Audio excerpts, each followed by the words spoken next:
what we want to do is use sports as the greatest metaphor for life. And if we feel like if we can teach kids how to deal with anxiety, how to deal with pressure, how to deal with failure, how to deal with success through sport, then in turn it helps them to become better people, right? So like if you're struggling with something, if your kid's struggling with a bully at school or struggling with taking tests because the pressure is just too much, how do you practice that? Like as a father, you can go to your daughter and your son and say, okay, work your hardest, don't worry about the end result. But those are just words, aren't they? Mm-hmm.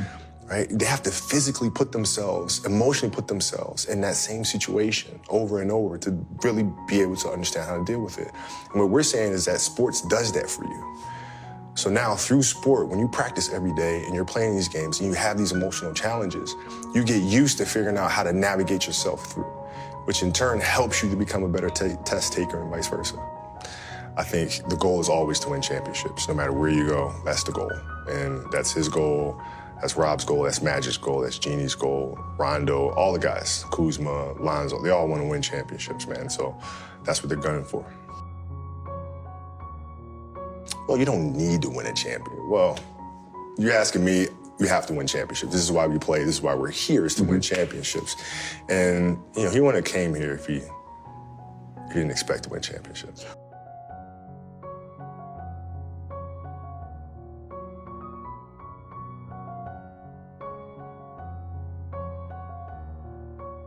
Also, well, to me, it's just really simple.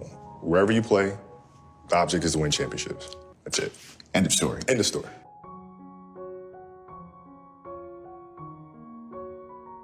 Never. Here's the thing, is for us athletes, it's really hard to transition from that, right? And I was really personal about it when I wrote Dear Basketball.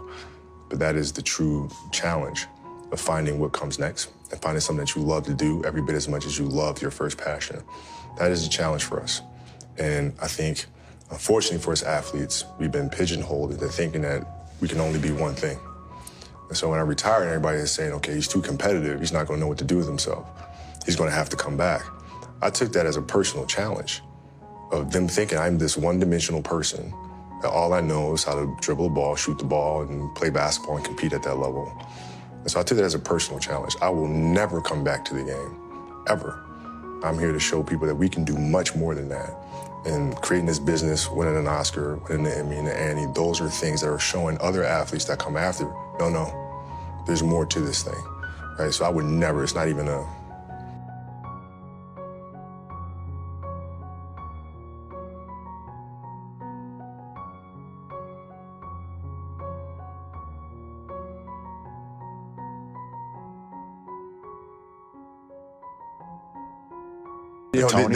the challenge became, how do I take the lessons that I learned through the game of basketball and translate them into building the studio, right? What are the things that I can take from that? The discipline, the commitment, the team and community. How do you get the best out of each other? How do I take those lessons and move those here? That is the challenge. How do we do great work, uncompromising great work? You're not looking at the bottom line. You're focused on the product first. Right? Is this the best thing that we can possibly make, no matter what? And having that sharp focus is something that I got from the game of basketball.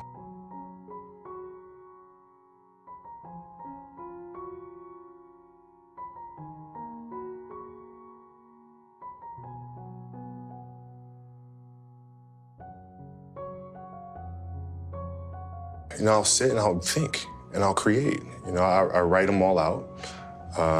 And create the characters, create the rules, the structure. And then you kind of got to go with your gut. You got to go with your gut and see, are we creating something that's been done before? Or is this a project something that nobody's seen before? Mm-hmm. And is it a project that we're not sure that we can do? And if the answer is yes, then 9 times out of 10, we're going for that one, right? Because that means we're pushing boundaries a little bit.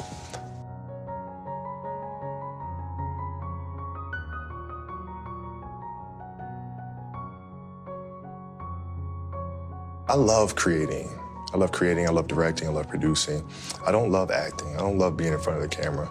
I like trying to figure out if the arc of the story is the right one. There's about a 0% chance that I come back and play. So not even like a... Nothing. 0. You're toast.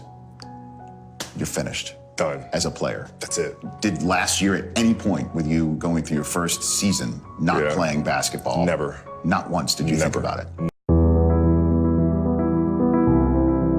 Tragedy has befallen the world of basketball.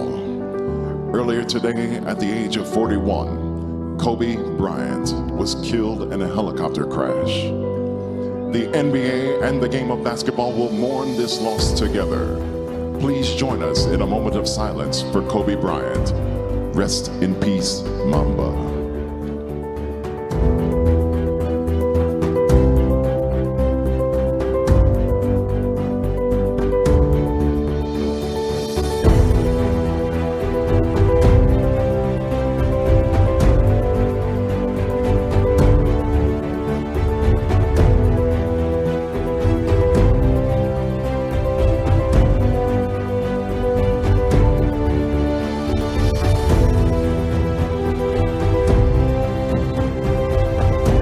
There is an 8-second violation for a turnover. 8-second violation. Trey Young, who has trained with Kobe Bryant, incredibly emotional night.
On my way into the arena, I thought of Bill Gallo. Gallo is the legendary sports cartoonist that when Thurman Munson passed away, the next day he had an unbelievably touching cartoon. And it was his two characters that he had, Basement Bertha and Yucky. And the cartoon read, Basement Bertha saying, "No, Yucky, I just don't feel like playing ball today." And she was crying. And that's the way I think a lot of us feel here tonight. Just don't feel like broadcasting. I know a lot of the players, excuse me, don't feel like playing. It's just a sad, sad day.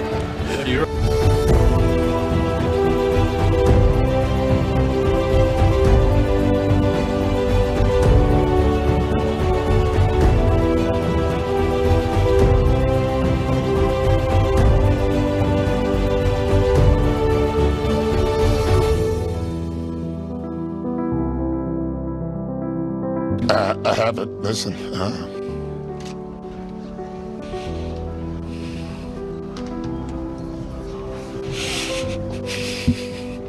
I just don't have a lot to say.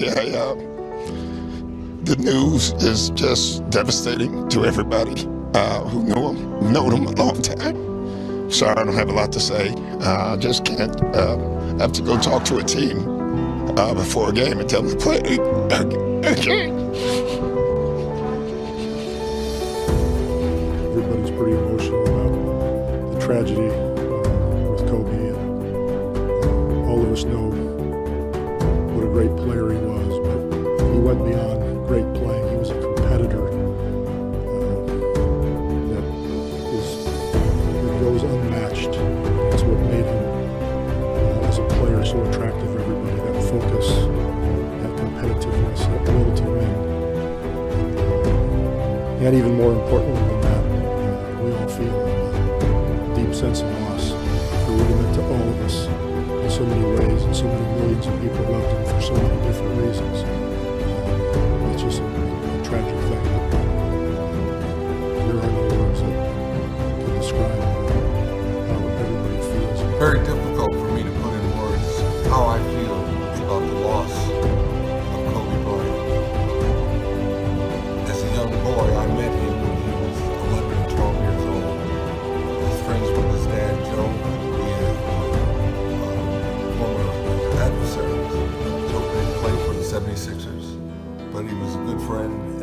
someone that I shared a friendship. And it's hard for me to understand now how this is affecting Joe and his wife. So to Kobe's family, I want to send my most sincere and heartfelt regrets and prayers.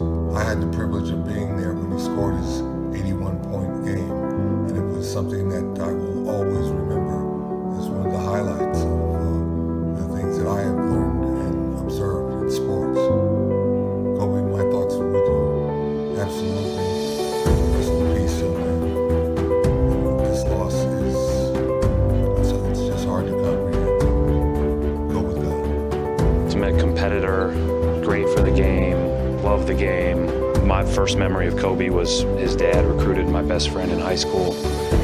And, Kobe was just a kid playing open gym with him. And he was, my best friend came back and just told me, I just played with the best 16-year-old I ever saw. But he's right. Amare, your thoughts right now.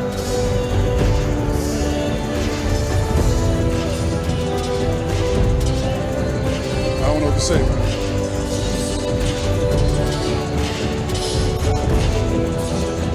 I'm shocked, bro. I have no idea what to even... It's a shocker to everyone.